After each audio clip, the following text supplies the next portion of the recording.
It's as simple as Psalm 23, the Lord is my shepherd, and he will lead, and as a sheep, I follow. Yeah.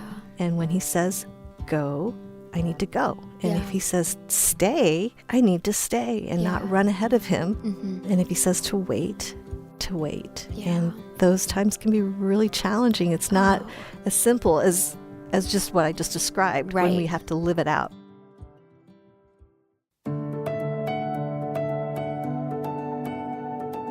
You're listening to God Hears Her, a podcast for women where we explore the stunning truth that God hears you.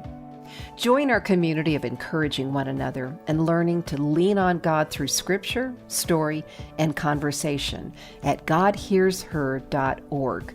God hears her. Seek, and she will find. Eryn, I am really excited to have a conversation with you about an experience that I had. This was last summer. Okay. And I took my first sabbatical. So working for the organization I work for, we're allowed a sabbatical every 7 years. Okay. Of up to 3 months. Wow. And I had never taken one up until last year. So I was way overdue because I've been working for them for 35 years. And sabbatical is similar to the idea of Sabbath. Okay. Where God, on the seventh day, after he created everything, he set aside a day of rest, that God actually rested, declared everything as good. So fascinating is that the first people, Adam and Eve, their first day of existence was rest. Wow.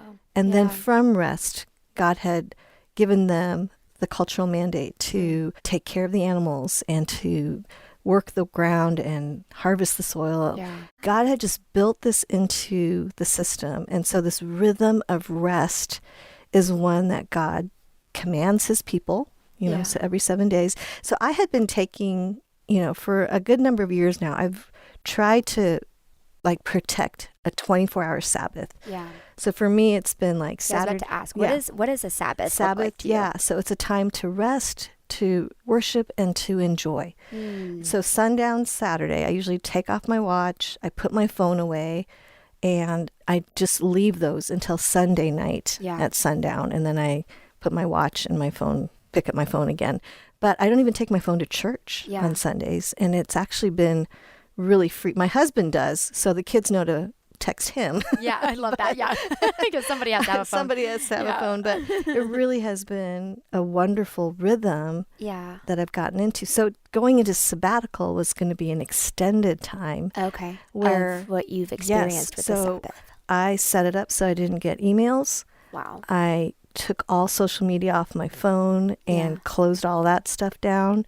And it really was a time to get away and to get replenished. Just a visual for you is if you take a jar of river water and you just take a scoop of it and you put it on the table, it's kind of murky. Yeah. And if you give it enough time, like overnight, the next morning, all of the silt and the sand, it all settles and you can finally see through. And it really works. I actually did this at a river, you know, as a talk illustration. And at the end of 45 minutes, it was still murky. But the next day, it was completely clear. Wow. And so I think that there's just times we need to let everything settle so that we can see again. I love that analogy. I'm glad you brought up Sabbath and sabbatical and sharing the differences between the two of them. I dated a guy that viewed the Sabbath as no working, so not doing the dishes, no labor. Can you share more about what the Sabbath is? So I do think I've heard so many different there's things. so many different things. And typically, if your work is inside, it's great to go outside. And if your work is outside, then come inside. So that's kind of a framework. And I think everyone kind of works with it. And I've tried variations, but for me, if I am cooking slowly, it's very different than the frantic, oh my gosh, we need to eat. So I literally, if I'm chopping up something, I'm actually relishing it. I'm enjoying this process of making the stew, letting it cook slowly, and just slowing down my walking, slowing down my chewing, just slowing down and taking in and getting outside. So I usually water my house plants, and that could for some be considered work, but for me, it's a miracle that they're alive. So it's enjoyable, but it's a very restful thing for me to take some time and take all the plants and put them in the bathtub and turn on the water. And it's just a rhythm that I've gotten used to. So I don't think it's hard and fast as much as it is just to disconnect from the noise. Yeah. And again, I kind of picture in my mind that swirling water and just what it looks like to let it settle. Yeah. What does it look like to be able to just sit down and read something just for the joy of it? Yeah. And not work. Right. And that really is kind of something that I'm needing to figure out as well, just in regular life with rhythms, because a lot of times I speak at retreats or conferences on the weekends. Yeah. So Sundays I'm working. Yeah. And so I'm needing to figure out, okay, then do I switch that to a Sunday night to a Monday night Right. Yeah. so that I could stay in that rhythm. So Yeah. that's still, I'm still tweaking. Yeah. And there's grace, I think, in that. But the idea of having some extended time, I think, is good for the soul. And now, having gone and spent some time on a sabbatical, I can't wait for the next extended time. But I would love for you to read Jeremiah 17:7-8, and then I'll kind of share some of the highlights. The person who trusts in the Lord, whose confidence indeed is the Lord, is blessed. He will be like a tree planted by water. It sends its roots out toward a stream. It does not fear when heat comes, and its foliage remains green. It will not worry in a year of drought or cease producing fruit. That's from Jeremiah 17:7-8. And that was kind of one of the verses, along with Psalm 23 and some other verses that I continue to meditate on. Yeah. But this verse really speaks of, blessed is the person who trusts in the Lord and whose trust is the Lord. Yeah. So again, the focus of Sabbath and Sabbatical really is the Lord, and that investment of sending down our roots deep. Yeah. So that regardless of the circumstances, whether it's a year of drought or flooding, that there's some stability that comes into that investment of our relationship with God. So for me, I had the 3 months. So, 3 months. 3 months, no social media, no emails. How long did it take you to prep for that? Or did you prep at all? There was some prep, and I did have some friends who had resources that I looked into, and, it's just setting things up. And of course, now that I know a little bit better the rhythms, if I can do it again later, I would probably start my sabbatical actually physically away from my home. Okay. Because I don't know if you're like this, but for me, if I'm at home, I get so distracted by all the projects around the house, So you look at the dishes instead of the email you need to do. Working from home is very hard. It is. I work from home too. So it's not the same kind of rest as getting away. So we had a friend of a friend that he had a friend who owned a condo in Big Bear in California, but it was total man cave.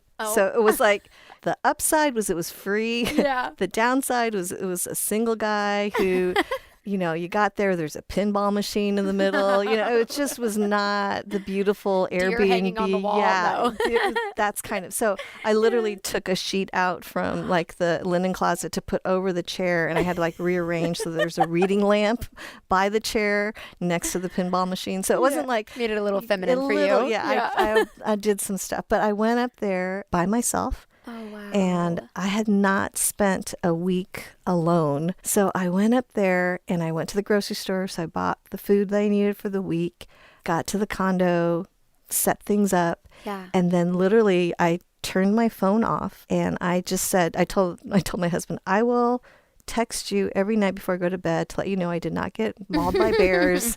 I'm safe. Put my phone away and put Post-its over all the clocks. So I didn't even know what time it was. I love that. And I just set to think, if I'm tired, I'll sleep. And if I'm hungry, I'll eat. Wow. And I will take this time to just pray and read and reflect. And it took some time for the water to swirl down. Yeah. I did some fun things. I meet with a spiritual director pretty regularly, and she sometimes has retreats. And on the retreats, she does these really cool collages.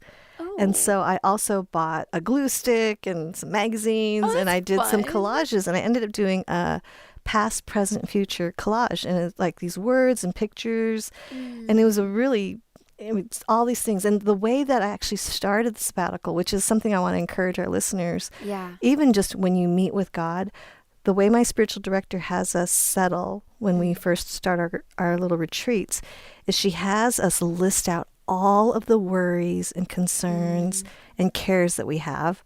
Yeah. And then she has us like fold it up and then put it into a bag. Oh, cool. Right? So all the worries and concerns that you have going on the sabbatical, or Yeah, just just in coming general, into the or just time. coming into the time, and you And put it in a literally bag. just putting it into a bag. That's so practical. I love that. Yes. So I had my whole list and then I put it on a bag and I just put the word trust over that bag and I just put it in there. And I just thought, these are the things that I'm not focusing on Yeah.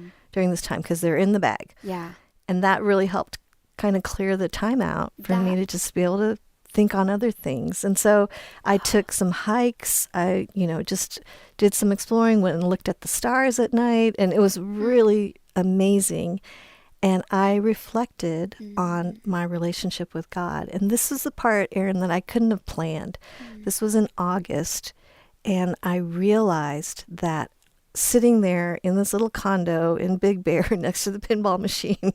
But I looked back and I realized that it had been exactly 40 years from the time that I had prayed a full surrender prayer to God as a 17-year-old in Hong Kong, which is part of my spiritual journey story. My dad moved our family to Hong Kong right before my senior year of high school. Oh my gosh. And I just kind of had my ultimatum prayer and God answered it. Part of my prayer is like, I'll give you my whole life. You will have control of everything. I'll do whatever you want me to do.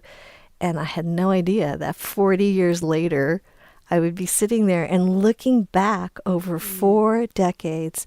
And I can say with full honesty that God has been faithful. Wow. There have been really challenging things within these 40 years. Yeah.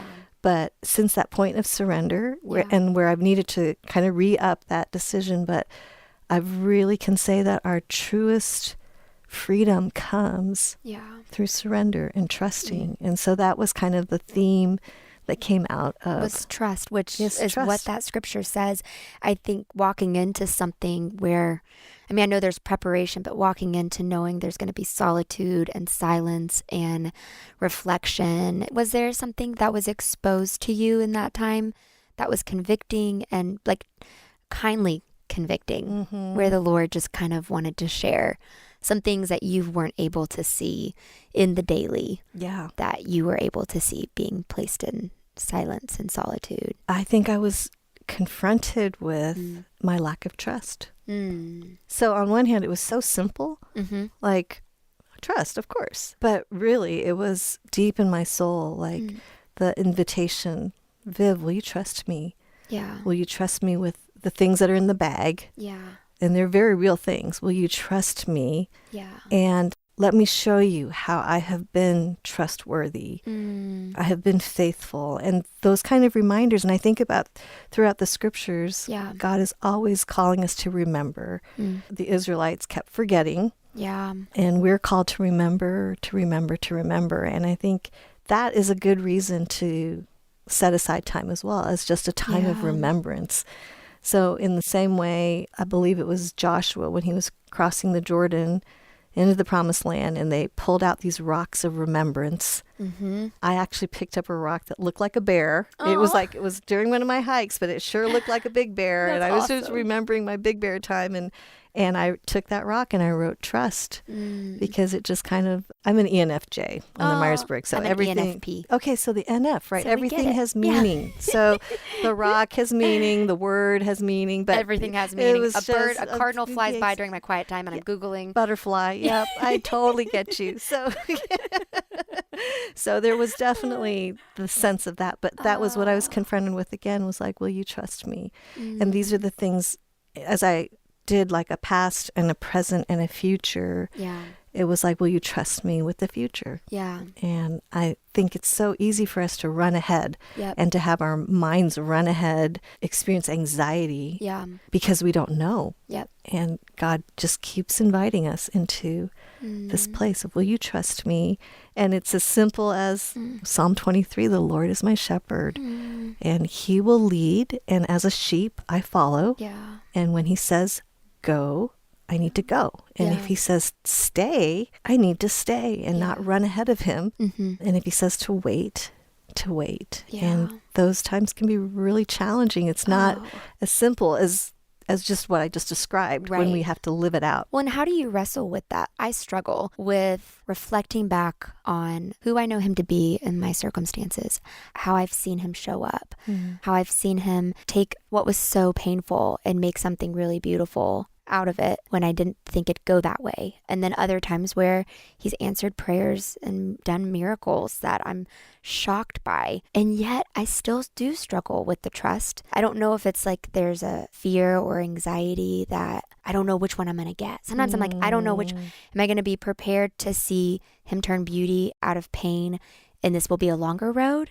Or will this be a shorter road and he does something like a miracle? And that waiting time is a real time of needing to lay down our will and trust him with the outcome, which may not be necessarily what we want. So one of the seminary professors in one of my classes said, we need to make sure that we aren't determining who God is based on our circumstances.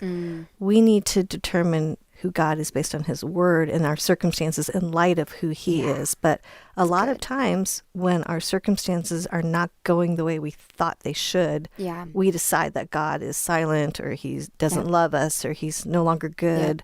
And there are definitely really hard circumstances that you and I have walked through, and I'm sure our listeners are currently walking through, but not allowing those circumstances to determine who God is. God has revealed himself, and we need to evaluate our circumstances in light of who he is. But I feel you in that. And I think over and over, it really comes down to laying down our will and choosing to walk in his ways, knowing that his ways are best, even when it doesn't make sense.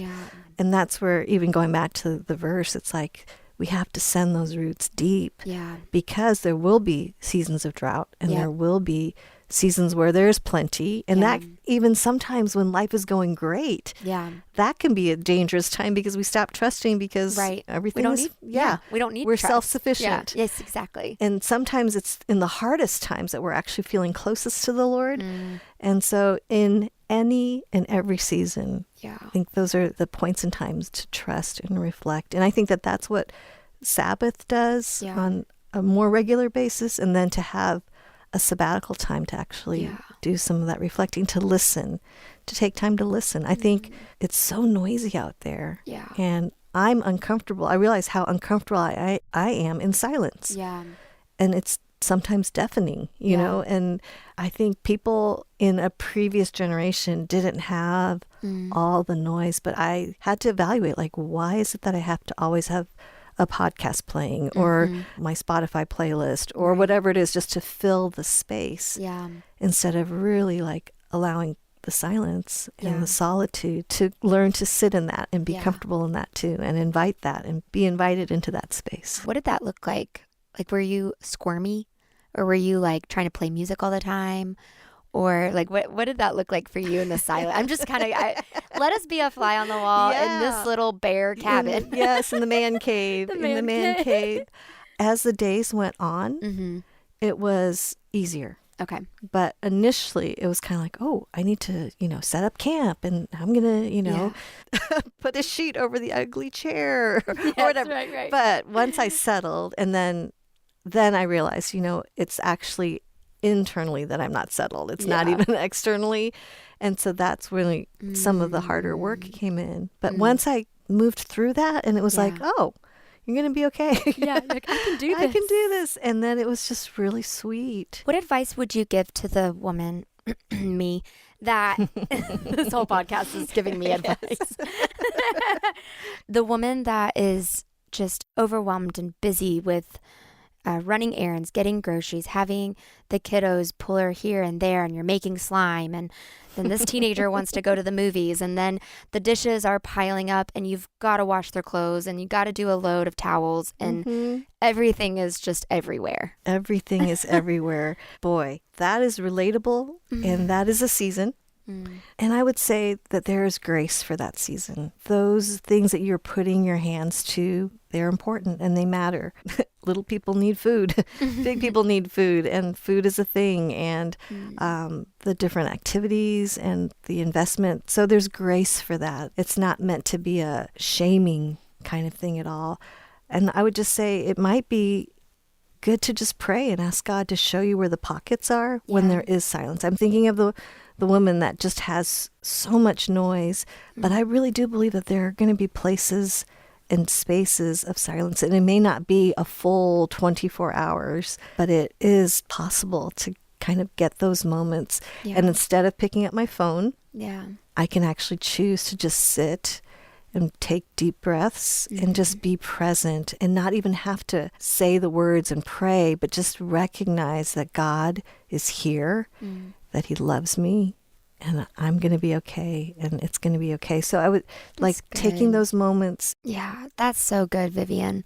Those words remind me of a memory of my mom where I would walk downstairs and I would see her in her chair with her coffee, with her Bible and her journal. Yeah. And she would be journaling, and I don't know how long she was up. She could have just sat down, which most time that happens. For, I'm sure, any mom listening, you just sit down and the little feet come. That's right. But oftentimes it would seem like she would be just in scripture and journaling and reflecting.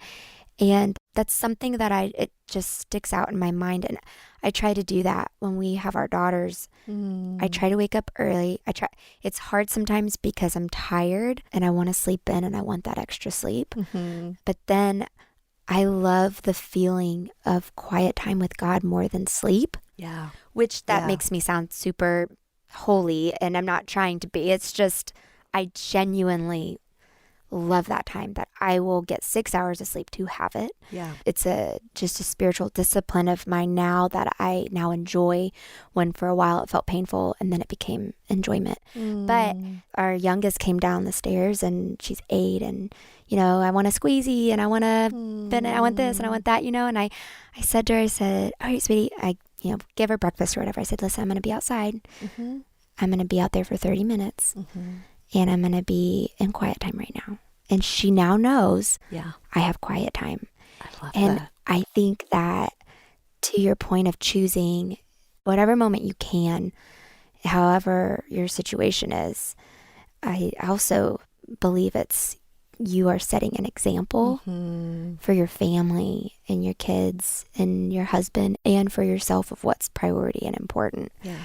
And so to choose that is sending a message, just like my mom did. Yes. It's that age-old thing where you have the big old jar and you have the rocks and the pebbles and the gravel and the sand. And if you put the big rocks in first, everything fits in order. But if you wait until everything is done, the laundry will never be done. Right. And recognizing, okay, put the big rocks in. And everything else fits. And I really believe God is a God that multiplies time. Yeah. So when we honor him, I think he multiplies our time. And I think we're in step with the Spirit that way. And it doesn't mean that life is easy, but it definitely is a completely different way of going about the day. Yeah. I've gone on retreats and I'm like, I had this spiritual moment. I'm so excited. I feel refreshed.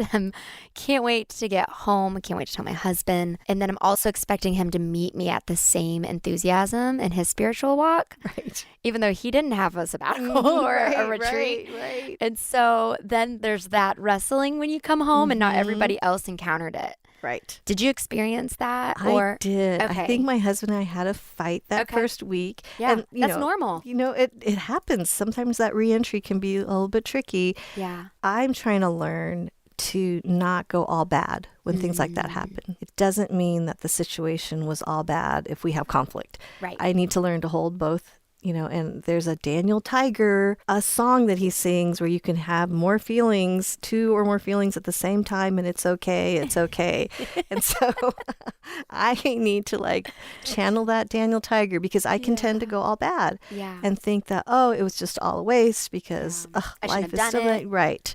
And instead of that, What happened when I left. Right. And then so that's a learning spot for me. Yeah. Even today, just learning to be able to walk through the good and the hard and hold both. And my husband still can be 100% supportive, but also feel disappointed, and me too. I can be feeling like 100% on a mountaintop and also feel frustrated.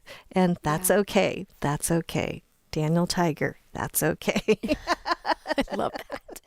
I also thank you for being so honest to saying that we had a fight when we got back, because that's just, I've had those coming back from some sort of just beautiful experience with God, and then have experienced disappointment coming home, and then you do the inner critic or the enemy's whispers wants to tell you that you shouldn't have done it. Right. And it cheapens the thing that was so beautiful that you just experienced. Yeah. So what would you say for somebody, okay, for me, like it's hard for me to do a sabbatical right now, but I would still love to be able to practice some of the spiritual disciplines maybe that a sabbatical can gift you.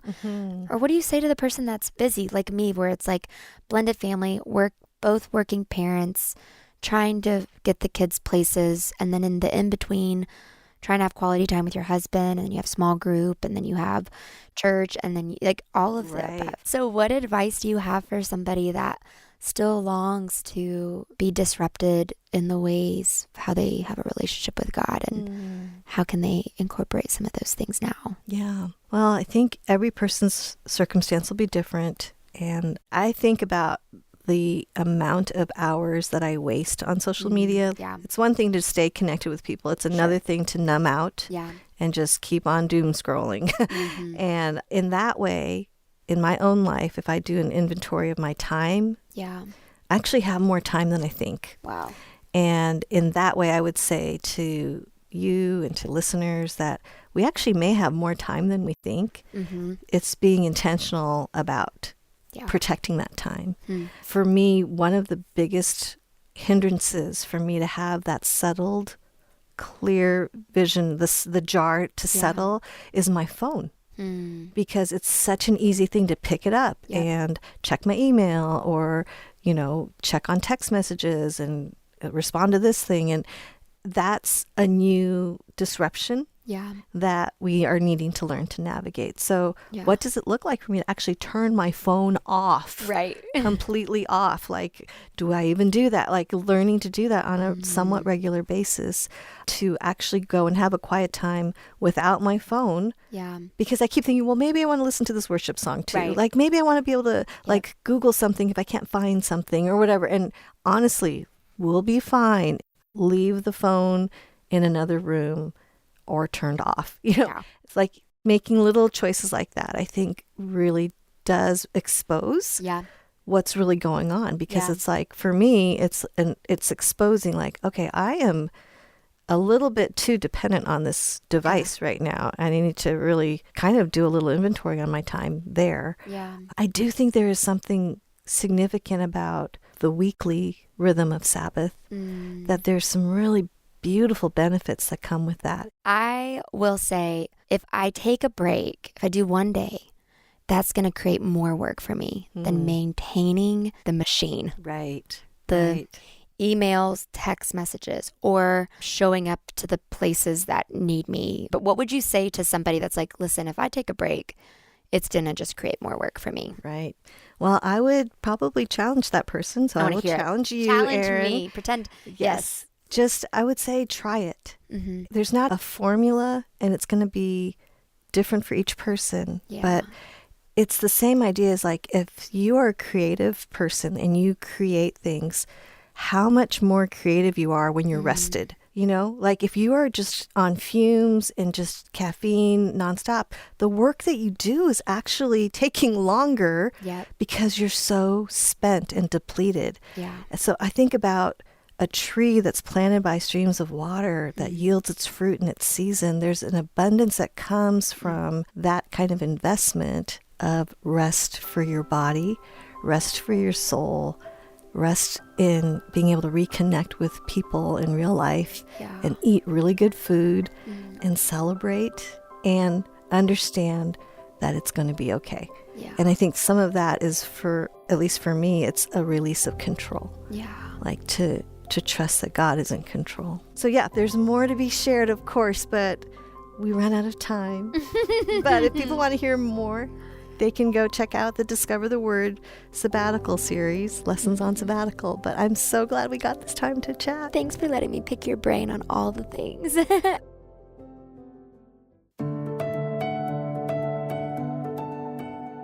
Well, before we go, be sure to check out our show notes for a link to the Discover the Word series on Sabbatical. You can find that and more at godhearsher.org. That's godhearsher.org. And if you liked this episode or you've been listening to the show for a bit, please leave us a rating and review wherever you listen to your podcasts. Be sure to share your favorite episodes on social or with a friend. Thank you for joining us. And don't forget, God hears you, He sees you, and He loves you because you are His. Today's episode was engineered by Ann Stevens and produced by Jade Gussman and Mary Jo Clark. We also want to thank our listeners in New Zealand for all of their help and support. Thanks, everyone. Our Daily Bread Ministries is a donor-supported, nonprofit ministry dedicated to making the life-changing wisdom and stories of the Bible come alive for all people around the world. God Hears Her is a production of Our Daily Bread Ministries.